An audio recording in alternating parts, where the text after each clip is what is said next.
On entendait encore quelqu'un qui vous rapprochait d'Emmanuel Macron. C'est vrai que ce livre a été très marquant. Un truc rigolo, en préparant cette émission, j'ai lu au bout de seulement 5 mois de présidence d'Emmanuel Macron, soit bien avant le début des Gilets jaunes, vous déclariez, je cite, « Maintenant, il faut que Macron soigne sa gauche ».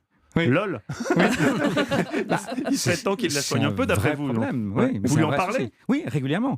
C'est qu'il Il vous dit quoi il a été élu sur une espèce de promesse de gauche et de droite, et c'est vrai qu'il a mené, au moins dans les premiers mois et les premières années de son mandat, une politique libérale qui est plutôt d'essence de droite. Donc moi, qui suis de gauche, je m'y suis pas retrouvé, au moins au départ.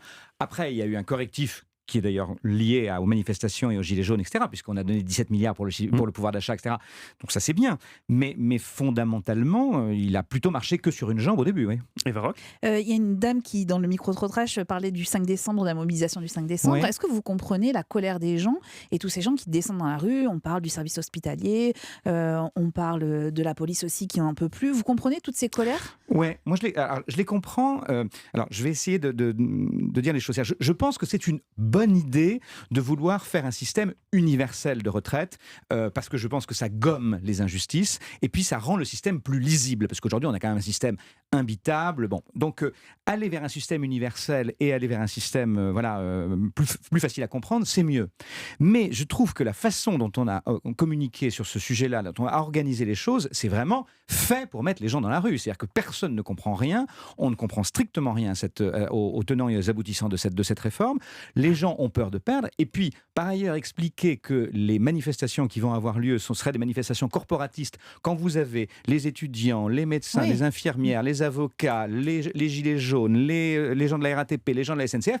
Non, on voit que c'est un mouvement massif. Donc, ça veut dire qu'il faut entendre ça. Très clairement. Donc, il y a des inquiétudes profondes qui se manifestent. Il faut y répondre de manière intelligente et pas comme on le fait aujourd'hui, de manière un peu bourrine. Si, ouais, une question qu'on se pose quand même sur Emmanuel Macron, qui fascine par sa personnalité, par son parcours incroyable, c'est quelle est la part de conviction politique chez lui? Est-ce qu'il a des convictions politiques ou c'est plutôt un pragmatique qui fait tout pour être réélu quelque part? Ou est-ce que c'est quelqu'un, quand vous parlez avec lui, vous sentez qu'il a vraiment des convictions sur certains sujets qui sont fortes? Ah non, je pense qu'il a vraiment des convictions. Je pense qu'il a une vision extrêmement claire de ce qu'il veut faire, qu'il a détaillé dans son programme présidentiel et auquel il se tient. C'est-à-dire qu'on peut lui reprocher beaucoup de choses, Emmanuel Macron, mais au fond, il fait plutôt pour l'instant ce qu'il avait dit qu'il ferait. Parce que la réforme des retraites dont on parle, elle est dans le programme.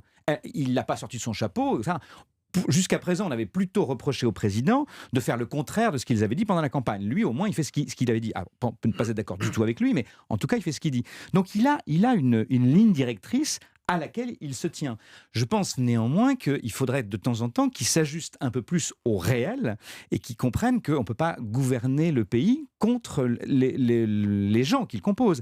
C'est-à-dire qu'en fait, il est face à un hiatus très compliqué, Emmanuel Macron, comme tous les présidents. C'est qu'au fond, la France ne va pas si mal que ça.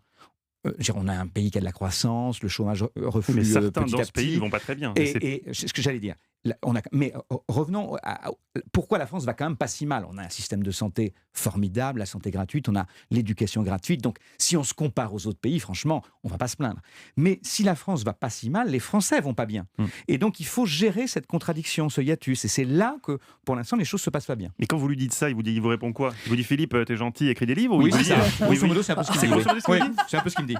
Pourtant, vous avez un avis éclairé sur la situation. Oui, mais situation. moi, je lui donne pas de conseils. D'abord, c'est pas mon rôle. Je lui donne mon avis et puis après, il en fait ce qu'il veut. C'est lui qui a été élu, pas moi. Certes. Il peut toujours vous répondre ça. Moi, c'est ce que je vous dirais. Philippe, c'est moi qui ai été élu.